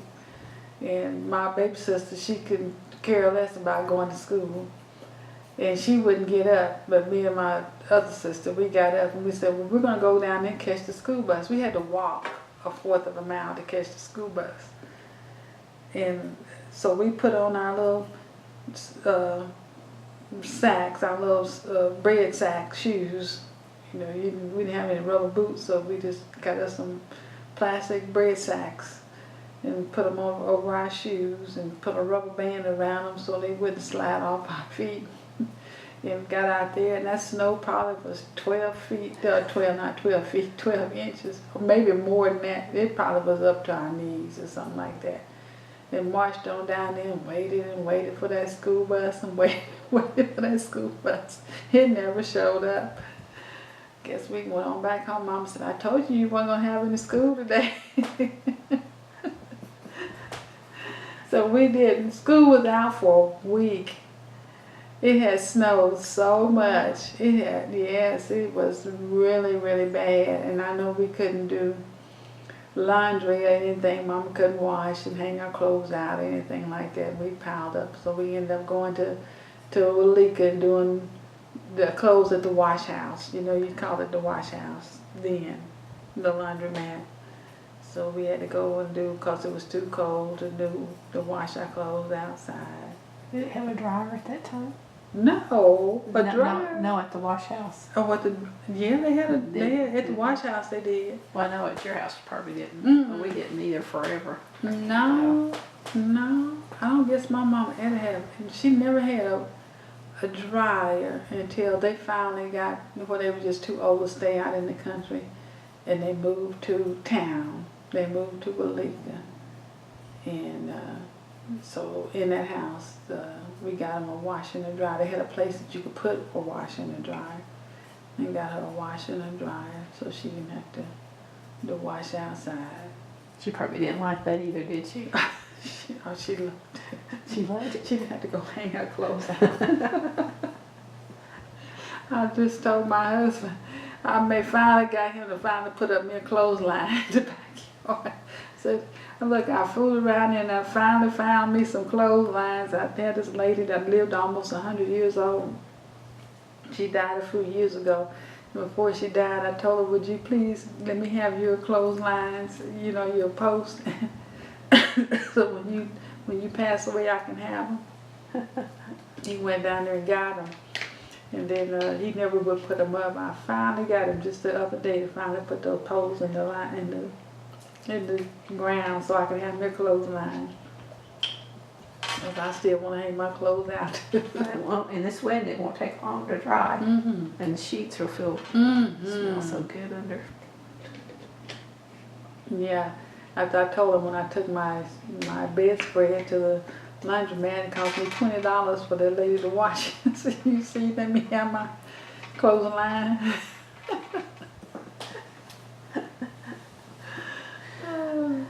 Well, you've come full circle here in Clearview from birth to back around here. You consider it home.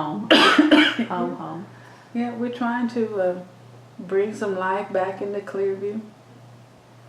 We have my husband and I. We're trying to get the gym all restored.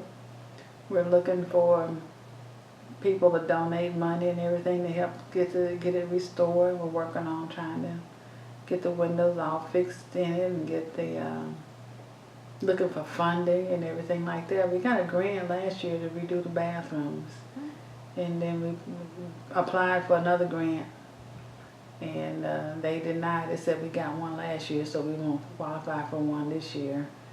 And I'm thinking, well, I keep seeing some of these other towns that keeps getting grants year after year, but that's what they said. So Every other year, then give it a go. yeah. Oh, if they say no, try it. Yeah, so we'll put it back on there to see if we do. We started a Hall of Fame for the state of Oklahoma, and it's located here in Clearview. And we're going to do a Founders Day for the first time ever in Clearview. And we was hoping that we could make it as a retirement community for people to come into someday. So my sisters moved back. Both of them? No, my baby sister passed away in '99. But my other sister retired and moved back. And then I had a cousin that retired this last year and moved back. So if we can get people to start retiring and moving back to the area, maybe we can bring this town back to life. If we could get people to sell their property. We have a lot of people that own property and they're not planning on coming back, but they want to hold on to their land. Mm-hmm. And then repair the buildings that are That's here, yeah. That's here. And they won't do that. They won't clean their lots off or anything like that. They just want to hold on to something that's in Clearview, but they don't want to take care of it. That happens in all the cities. Yeah, I think Bowie was having that issue too. Yes, they do. Yeah. They have the same issue. So I don't know why, but they want to hold on to something. Well, we'll bring it back around to OSU and then we'll Okay. close off. Are people in town aware that you have a degree from OSU? I mean, the people in Clearview do they know you have OSU Ties? Mhm. Let me think. Well, I know my sister knows that I have OSU degree. And I suppose I probably need to let some of them know that I have a degree from OSU. You need to pistol Pete it I on need your, a pistol on your Pete. gate and you'll be good. Then I will be good to put a pistol Pete up there. I don't know if any of them know what kind of degree I have or anything like that. So Well, Clearview may not be a OSU stronghold then. They may be more East Central. No, well, there's one girl that's down there that she's an East Central grad and has her master's degree from East Central. My sister's an East Central grad, and I'm trying to think who else is down there that may be college. Thinking around. Oh, there's another one down there that's East Central. So most of the people in this area are all East Central people. Yeah. Okay. Yeah, but if they gone anywhere else and they got a master's degree, it was something that was in education. So most of them are all in education anyway. Okay. That makes So sense. most of the people in Walika, they all education. Most of the people even in Walika have degrees in education. So that's just this area. Well, when was the last time you were back on campus? Not long ago. What did we go over there to somebody's? Oh, we were over there for. That's where I saw Lynn the last time. When they were inducting somebody into a hall. Oh, it was a frat. One of the fraternities was inducting somebody into a Hall of Fame. Their Hall of Fame. Okay. It's when that was over there. That was in. Was it October or November? We were over there 2 or 3 times a year Okay. on campus. Do you have a favorite spot on campus? On campus? Mm-hmm. I liked Old Central. I was over at Old Central, was it last year? It's a pretty building. Old Central. And then I had another friend of mine that's down at Connors. We went over and then we went over and looked at the what used to be Murray Hall, where they have, well, I guess it's still called Murray Hall, where they have the history department. Okay, yeah. And I went over looking for some of my old professors because he was in history with me. And we saw Dr. Smith. Everybody else was gone. And let me think of, we went, and Donnie and I went over, we looked at the new union, the student union. It has And changed we a just lot. kind of toured all of that, Mhm. the student union. And I'm trying to think of... Not the library, huh? Well, the last time I was in that library, I didn't even know where I was. It had changed. Next time come in, I'll give you a tour. Oh, it had changed. He wouldn't know too much about maybe how it had changed, because he didn't spend that much time in that library, I don't think, not like I did. Well, it's a pretty campus. It's changed It's changed a a lot. I think, let's see, the last time we were at a football game over there, it was when they had there was an earthquake that had happened. Oh, and we were leaving, and the car was doing this and doing like this here, and I thought, why are those people behind us shaking our car? And it was doing like this, and I said, did somebody bump the car? It's not anybody bumping us like this here. And then I got to looking on my phone and doing something. I said, you know what? Nobody was shaking our car or bumping into us. I said, we were just in an earthquake. I remember that rattled our windows. Oh, Yeah. oh, we were in the car, and Yeah. the car was just going like this here, like that. So that was the last football game that we attended over there. It's So been a little while.